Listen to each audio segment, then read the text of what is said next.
Welcome to the Why Music podcast, where we talk to independent artists about their journeys, the inspirations behind their music, and ultimately why they make music. This next artist is a Nashville based singer songwriter that has been in the game for several years already. Between getting traction on TikTok and placements on Netflix, there's not much that she hasn't done. Combining pop and country into a beautiful blend, she's truly one to watch. Welcome, Chloe. Hi, thank you for having me. Thanks for being here. I like to kind of start things off always with just kind of tell me about where music kind of all started for you. Yeah, well, I was, let's see, I've been singing since I was 2 years old. I would like sing on the swings in my backyard and just kind of hum melodies and things like that. And my family was very musical. My dad was in a band when he was 17 and he could, play guitar and he would sing around the house. And then my mom could sing, so she would sing around the house as well. And they had very good taste in music, which also helped. That always helps. And they would play me good records and things like that. And I just grew up with that kind of in my veins. And then I would just start singing around the house and whatever, and like, on the swings in the cafeteria when I thought no one could hear me, and they could definitely hear me and thinking back to it. So that was kind of embarrassing, but whatever. And then I was 8 years old when the defining moment happened. I went to this is gonna age me, but I went to the Hannah Montana movie, the best movie of all time, if I do say so myself. And that was also the first time I saw Taylor Swift. I had never, like, I didn't know about Fearless or anything. Like, I came a little late to the game, but she was in that movie, which I didn't remember at first. I was just like, oh, Hannah Montana, whatever. And I went to it for my eighth birthday, I think, or ninth birthday, one of those. And I woke up the next morning and I was like, I want to learn how to play guitar and I want to write songs because I heard her do Butterfly Fly Away. And I just love that song so much. And I was like, I have to learn how to play guitar so I can just do this myself. I think that'd be such a flex. But that was not an expression back then. But right now I can say that. So I was like, I have to learn how to do this. So I picked up the guitar and I just like slowly kind of taught myself. My dad showed me a few chords, but then I kind of just did it. And I think 13 hours in total. I like calculated that later. I just played it over and over and over again and just nonstop. I just wanted to get it down perfectly. And then I just like kept teaching myself different chords to different songs. And eventually I started writing songs, and that was all in that like 8 years old, 9 years old period. And then I just kind of took off from there and just started doing all of it. So it's kind of crazy to think now. I'm like, I was how old? But wild. Well, yeah, I mean, and starting at such a young age, it's already over half your life by a few years. Like, this isn't just like something that's been a couple of years in the making. Like, this was like young Chloe's dream, and now adult Chloe's reality. Yes, yes. I know, half my life. Isn't that kind of wild? Yeah. It's Less insane. years that without it than with it, which is Hmm. just I don't think many people Yep. can say that. Yeah.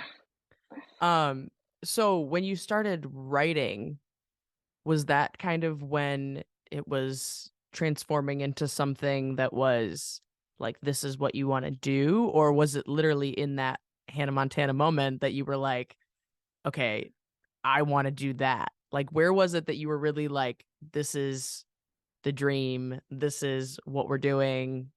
I'm sold. How do I do it? Do it, all that. I remember writing my first song, and I wrote it on like a tiny little piece of paper, and my dad was like, "That's not how you do it," but okay. Um, but I don't think I was just kind of doing it for fun still, Hmm. and I was still just, and I kept writing songs and I kept playing guitar, but it was all just kind of a hobby. And I think the first time I was sold was I had a winter like concert for my elementary school at that point, not even middle school. I was going to say middle school, but not yet. Wow. And my music teacher, this was kind of against the rules, but he was like, "You should do a solo." And I was like, "It's an ensemble thing." And he was like, "Just don't tell anybody." And he had me do the Sound of Music, like the song, The Sound of Music, um, playing it on guitar and me singing in front of like everybody's parents. And there were like 600 people in the audience. And I was 10 years old, I think, and hearing the applause was it. Like, once I heard that, like, Mm. roar of applause, I was like, "I'm doing this for the rest of my life." And I just, like, decided in that moment that that's what I was doing, and that was it. At Like, that was 10 it. years old. You At 10 years decided the old. rest of your life at 10 years old. Yep. Yep. I mean, some people that dream when they're little that they wanna be like a doctor or like a football player, like, some people do that. But, I mean, at the same time, you know how many little kids don't? That's Yeah. crazy. Yeah, I know. Cause before that, I was thinking, "Oh, maybe, like, a star on Broadway or maybe, like, a dancer," and then I was Mm. like, "Oh, I It's always can't been the dance." arts. It's Yeah, it's always been been the the arts in arts. some capacity, but then once I did that, I was like, "This could be it," and then it actually was, And then it just so never veered off that track. nope, it So, was just no this. looking back after that. Nope. So obviously I'm sure with the amount of time that it's been you've been writing music that this has changed, but what inspires a lot of your songwriting? Like what was it from an early age? What is it now? What has that kind of looked like and transformed over the years? Yeah, well, from an early age, it was definitely real life, cause you'd think it'd be the opposite. I feel like when I was younger, it would have been like my imagination because I was a Yeah. child, but it was more like real things would happen and I'd get upset and then I'd go home and write a song about it. Like how a kid would like journal, I would just write a song. But now I can kind of expand and either make up a story or obviously real life, but not that much happens in my real life, like not enough for like 300 songs a year. So like I write a song about my real life, but then I watch a TV show and write something about that. And then I like hear a friend tell me a story about her breakup and I write about that, you know? So it's like a combination of that stuff. But yeah, no, I remember once I had a friend make fun of a song that I wrote, and I got upset and I went home and I wrote a song about that. So, like, literally, I would just write about anything. Oh, man. That's crazy. Like really, like that does like you're right, that does seem like a little backwards in the sense that you Yeah. weren't making it up back in the day, like you weren't writing about like dreams and your like you Yeah. said your imagination, but it was like that was real life. I'm like, that's what I do now, Yeah. like Yeah. real life is just what I write about now and you were doing it at 10. I How does know. that work? Why did I have more to write about then, about my real life, than now? I feel I like don't that's something know. that I should look into. um when it comes to writing, I mean obviously like you said it's a mix now. Writing your Mhm. stuff like that's from a like personal experience versus writing something that either like you said TV show or somebody else's situation. Do you think do you find that you like approach those differently or do you think that it just kind of like all at this point just kind of all takes its same form? That's a good question. I want to make every song as real and as honest as possible. So even if Mhm. it is about like a TV show storyline, I'm like, this has to be relatable. Like people have to relate to this. I want to be able to relate to this when I'm in this situation. So I feel like I do approach it the same way, like whether it's a personal like breakup I went through or a TV storyline or my friend's breakup or whatever, I want it to be as real as possible. So definitely, even if I'm like in a co-write with someone, I'm like, okay, I've never been through this, but like we have to make sure that it feels like I have, you know? So we definitely go through like line by line, like, okay, does this feel real? Does this feel real? Does this feel like honest? And, does this hurt when I hear it? So yeah, I feel like it's kind of not a formula, but like I definitely approach it the same way now. And before it was, yeah, just it was real experience. So I didn't have to be like, does this feel real? It was. So it almost takes like an extra step of evaluation, if you will, with it being an outside story rather than your own, because it really is. It's like, I'm telling this story and it's not necessarily mine, but like, can I make it seem like it's mine? And that's kind of the box that we have to check off. Right, exactly. Yeah. Um, that's interesting. Um, if you had to create a new genre around your style of music, what would you call it? Ooh, never got that question in my life. We keep it different here. Yeah. Well, it's definitely not one genre, I'll tell you that. Because No. it's people are like, "What's your genre?" And I'm like, "All of the above." Um, a name for it. I mean, I call things that I say that nobody else says Chloeisms, so Mm, maybe it's a Chloeism. I don't mm, know. Because it's a little bit of pop, it's a little bit country, it's a little bit jazz sometimes, a little hmm. bit of electronic, a little bit of everything. I don't Yeah. know, because I listen to like Lizzie McAlpine, but also the Beatles. Like it's all over the place. So There could I be don't some really know what overlap I am. between those two, Oh yeah. Oh yeah. but I can see it. yeah, just very, big generational gap or two there. Yeah, yeah, just a little bit. Just a little bit. um, yeah, I mean, it you find that a lot, and started asking this season or this question as of like this new season in 2023, and a lot of people are like, well, it's like this and this, and it's like, well, that's, that just check all of the above, Yeah. it's a hard question because Yes. like a lot of people anymore listen to a lot of different kinds of things, and that I mean, everything we consume, regardless of whether it being music or not, influences the way we do the creative work. And so when you're listening to this, that, and the other thing, this, that, and the other thing are going to be exactly what your music is. Right. And Right. that's not always something that's very easy to categorize because it is all of these different things. Yes, So exactly. it's a fun question that I ask just to kind of challenge people a little I bit. know, that is a good question. I like that um, question. Thank you. Um, is there a song or release that you've put out that you think best embodies who you are as an artist in your Mm. deep catalog?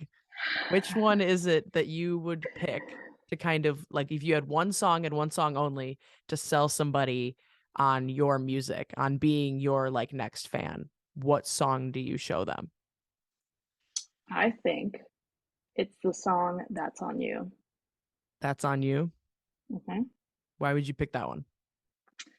I think it has the punk rock pop edge that I'm kinda going for now, Okay. and the lyrics have the kind of humor that I've been writing in my songs recently.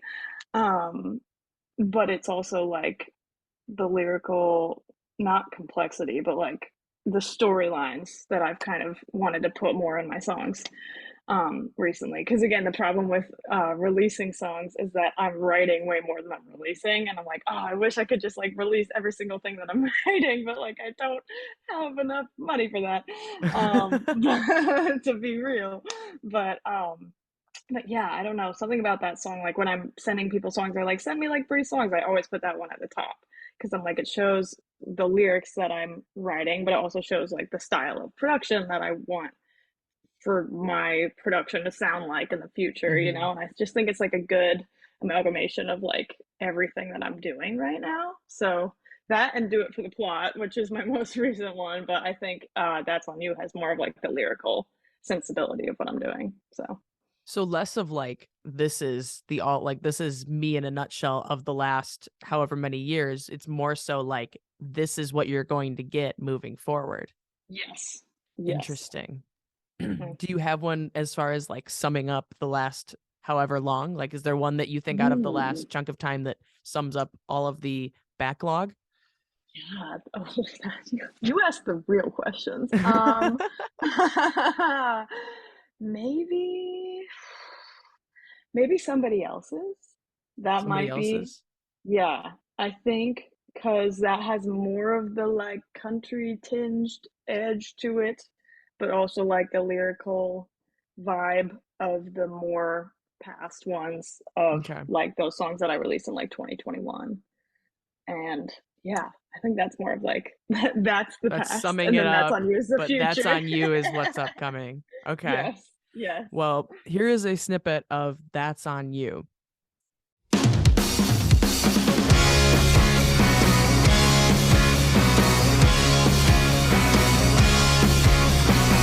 I put your pictures in a pile and I burn them with a lighter, and it caught my drapes on fire, baby, that's on me.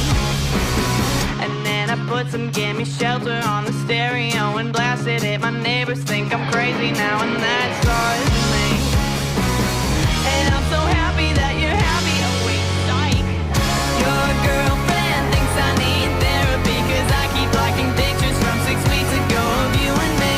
But you moved on a little too easily. You're over me, she's under you. And baby, can you blame me if I lose my mind? Cause now there's someone new that's on you. That's on you. That's on you. If you had to pick 2 or 3 artists that you think your music feels kind of like a combination of, who would you choose? Let's see. I would say Sabrina Carpenter, Okay. Maren Morris, Okay. and who else? Maybe Old Dominion. So it's like Interesting. That's got the that, little country taste to it. yeah, that edge of country, but Yeah. almost not, and then that like pop. Yeah. So that kind of And then mix. Maren Morris, I feel like sits like right in the middle. Right in the middle. Yeah. Like So, right on the line. Yeah.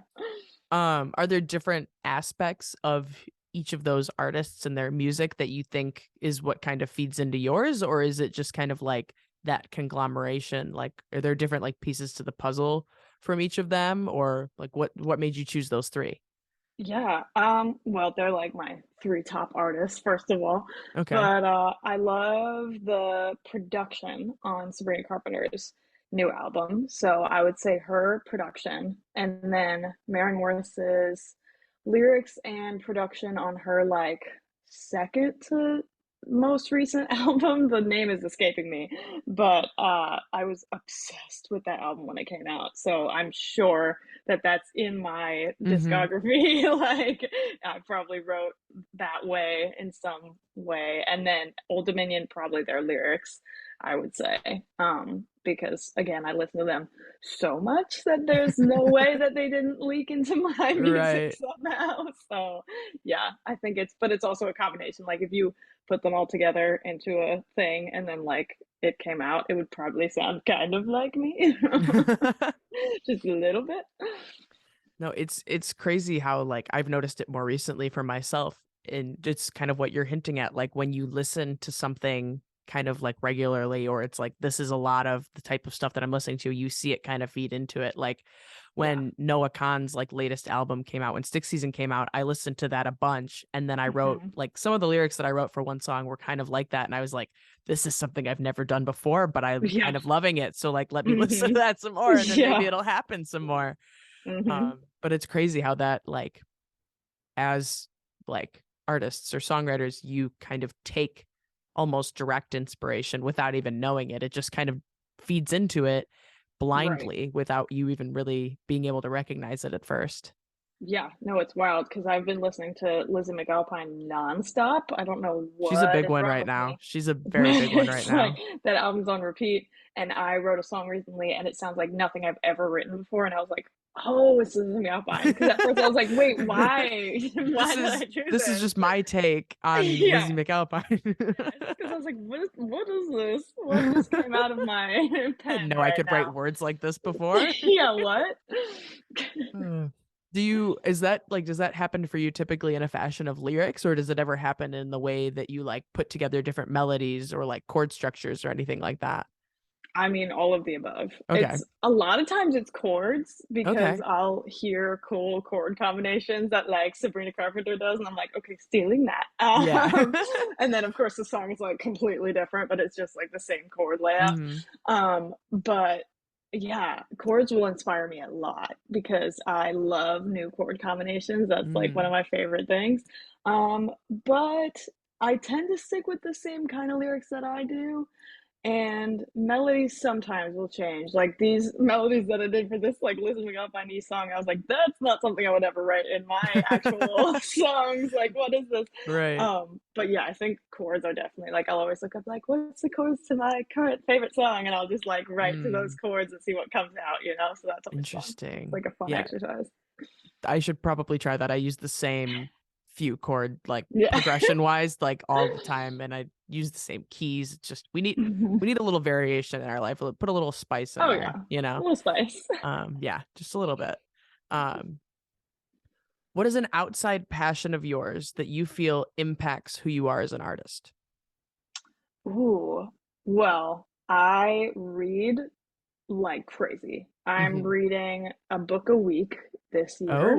Oh, okay. Yeah, and I'm 2 books ahead of schedule Wow. currently. So, Said yeah. no one ever about their New Yeah. Year's resolutions. Literally, literally. I thought I was gonna just be so behind, but somehow. Mhm. So yeah, I read a lot and then I start using words in my real life that I'm like, I've never used that word in my life. Do I even know what it means? We'll see. But yeah, so I think reading really helps because obviously you're reading words and then you go to write a song and you're like, what if we use this word combination? Mm. Or like I saw a phrase in a book once and it became the title of a song that I Oh, wrote. So you never know what's going to come from a book and it's all right. different kinds of books. Like I don't limit myself to just nonfiction or just fiction or just a certain genre. Like I just read everything, like thrillers, all romance, whatever, Mhm. nonfiction, biographies, everything, just so I can see what's out there. And they say like great writers read or whatever, so I'm like, okay, like let's read, let's Yeah. do the thing. Like Yeah. let's make this a challenge for this year, right? And I Wow. loved it anyway. I loved reading anyway. So I was like, let's like actually do this. Like let's make a discipline. Let's read, what is it, 52 books it 52 would weeks be in if a it year, was. so yeah. Yeah, yeah. So And you're we'll 2 see if ahead I of actually do schedule. it. That's How? crazy. Don't know, but we'll That's question crazy. it. No, no, don't question it. You might be thanking yourself for those 2 extra books later in the Yeah, I year. know. I'll be like, oh no, I can't get through this Yeah. 500-page book. When I do this to myself. Jeez, in a week? No, Yeah. that's crazy. I Yikes. mean, good for you, but that's I read and I think that's crazy. Yeah. So, I don't know. Um, what is an ideal listening scenario for someone to consume your music in? Hmm. Okay. I have a lot of songs where you could like scream them in your car. Mhm. So I think a lot of people would be like, put a candle on and like listen in the dark. And I'm like, put your windows down, No. drive at 80 and like Yeah. just scream it in your car. Hit the So yeah, highway, hit the drop the highway. windows. Oh yeah, that's ideal. That's Okay. ideal for my music. That suggests like a lot of like almost like to me that always seems like very like angry lyrics, but I'm like that's not what we're working with here. No, So, it's like but joyous, sometimes angry, but it's occasional. cathartic to Okay. scream them in your Oh car, yeah, you know? 100%. Singing in the car is one of my favorite pastimes. Yes, Yeah. exactly. Me too. So, yeah. That's perfect.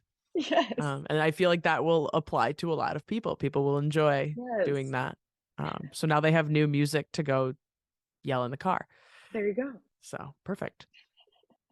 What is it that you think sets you apart from other independent artists? That is a loaded question. I think something that I am doing that I hope I don't lose, because I feel like sometimes I'm losing it, is that I am just writing and not following writing trends.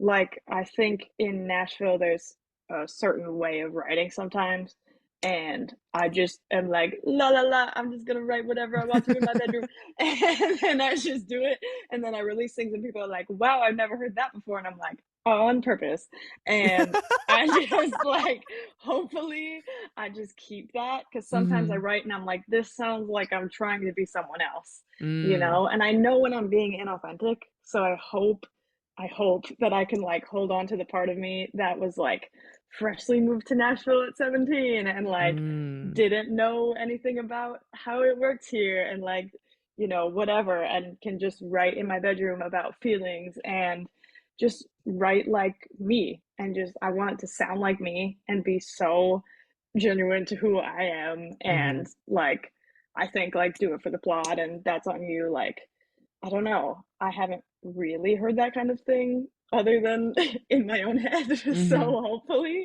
hopefully I can keep writing songs like that. And yeah, I don't know. Like sets me apart sounds so like yikes. But No, yeah. but I am trying to like stay true to myself and not just write to like write a hit like Nashville country song because I don't even know if I'm country anymore. So yeah, Right. but No, and that's a big, I mean, I think knowing what really is sticking to you and what that looks like is a huge feat. Like yes.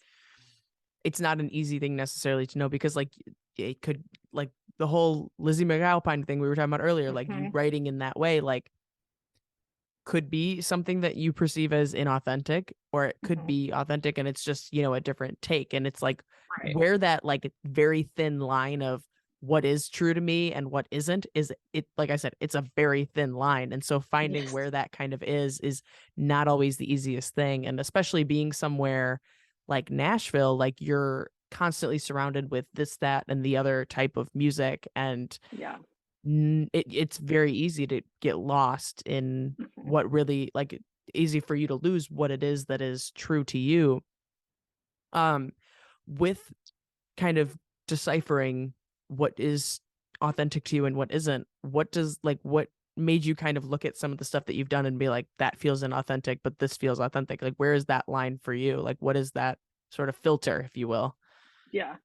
Um, I feel like putting, well, not in every single song, but putting humor in my songs is like big for me because I don't take myself too seriously and I don't want other people to take myself too seriously either. So to do that, like in That's on You and Do It for the Plot, and I have other unreleased songs that just like, if y'all can laugh at me or with me at a writer's round, like perfect. That's exactly what I Hmm. want. So that, and even with my sad songs, I don't want them to be too sad. And Hmm.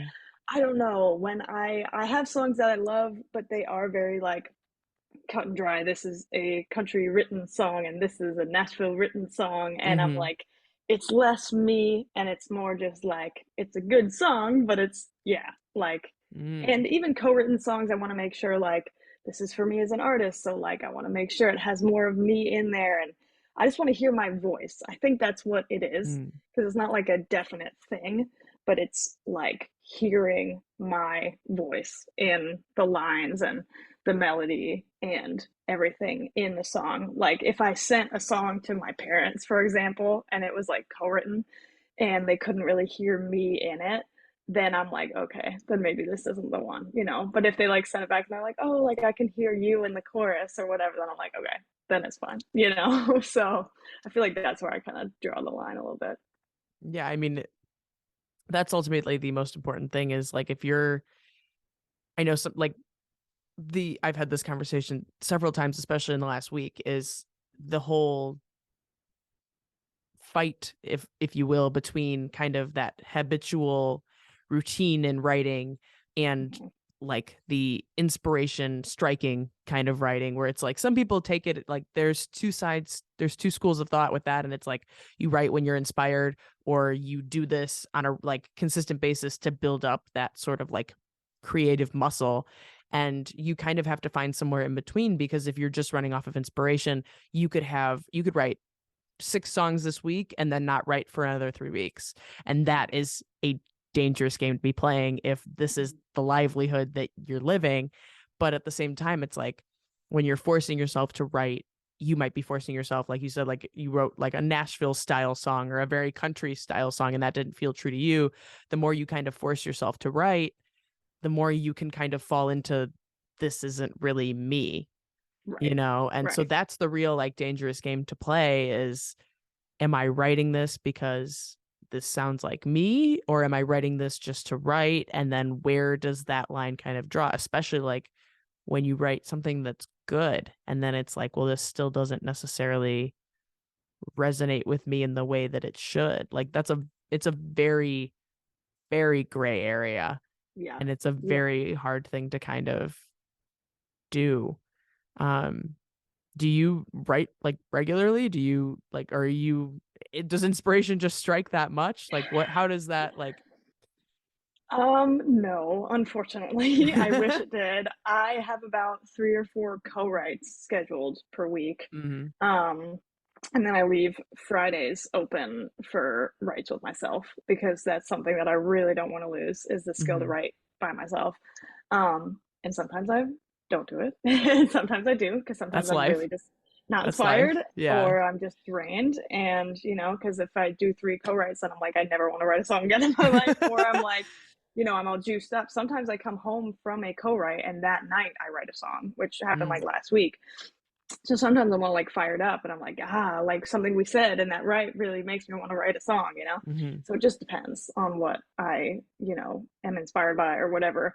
But yeah, I always was frustrated because I was like, I'm not inspired. Like, why can't I be inspired like every single day to write a song? And some people Yeah. write a song every single day, even like weekends. And I'm like, how can I not be one of those people? But I'm not wired that way. Like, I can't Right.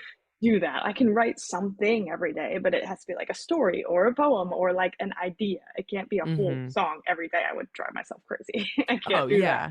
Right. And especially like that's one of those things where it's like I like everybody that writes music, I feel like has this same situation. Everybody I've talked to has the same thing where it's like you have either endless voice memos or Mhm. endless like notes in your phone that are like different lines or lyrics or Yep. something like that, or a combination of the both. Or both.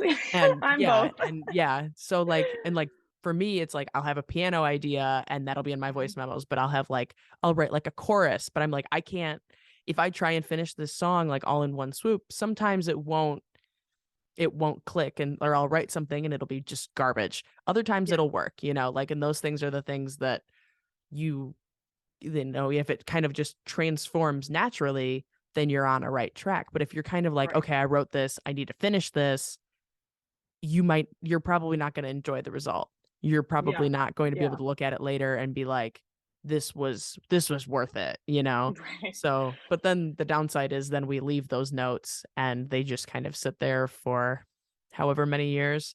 Right. And it's one of those I think everybody artist has it on their to-do list to just go back through and maybe see what there is to write from, but do Yeah. we? Probably not.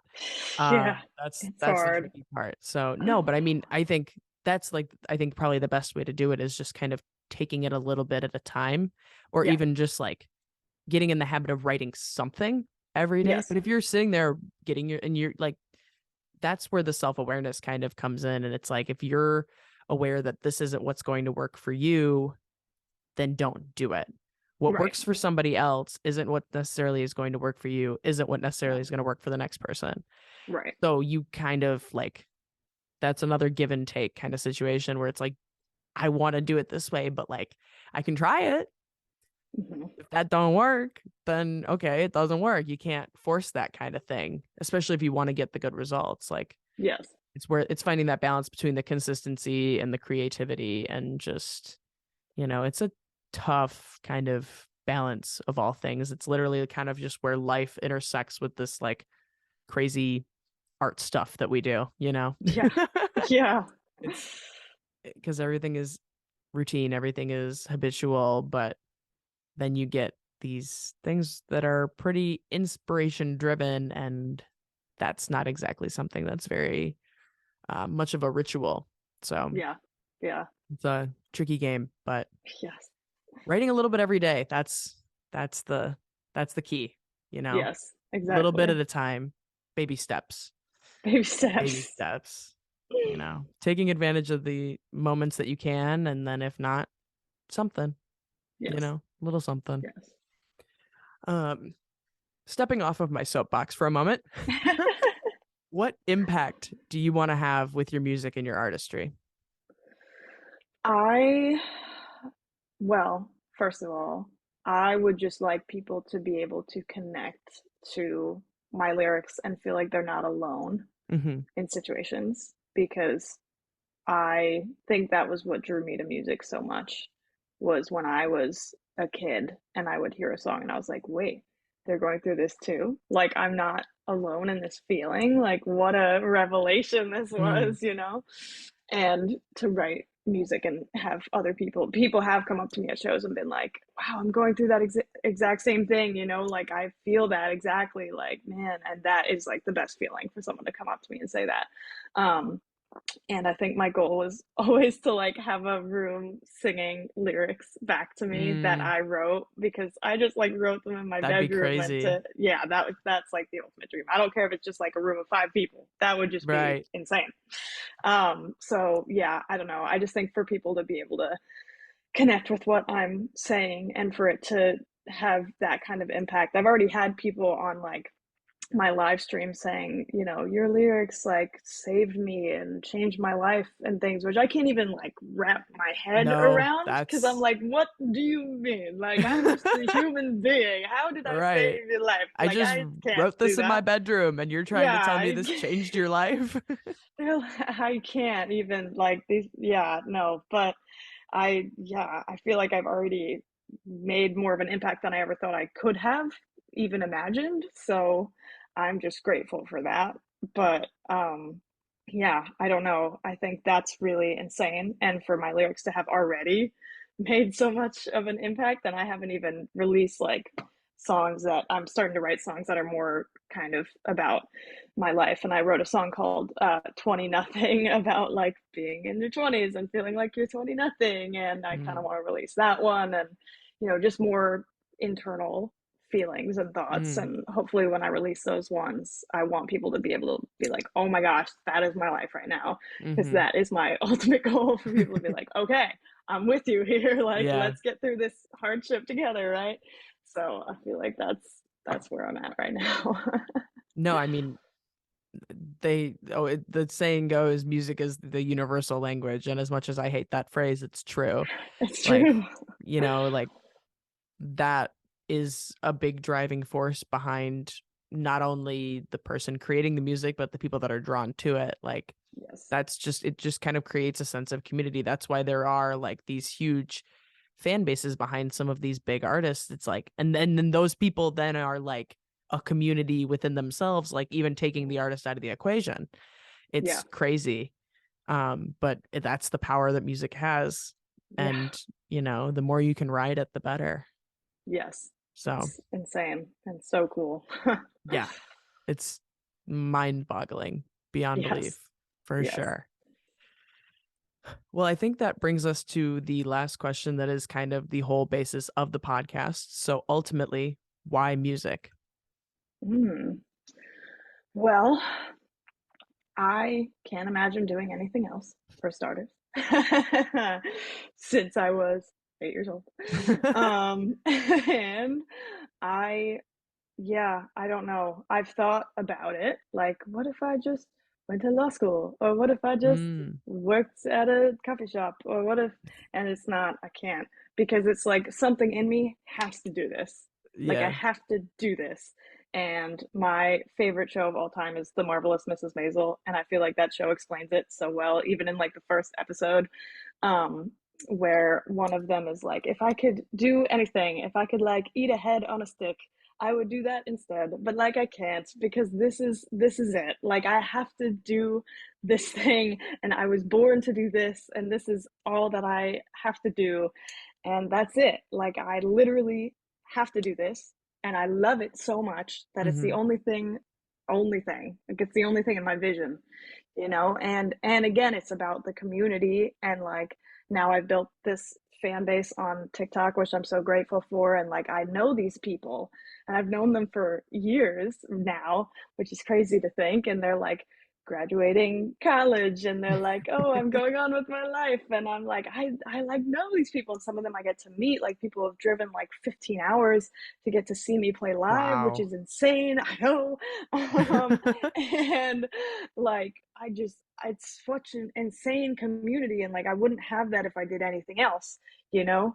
And I wouldn't trade it for the world. And I think that we need music. And I know Hmm. everyone's like, there's a volume problem now, like there's too many people doing it. But I think there's not enough people doing it. I think we need music.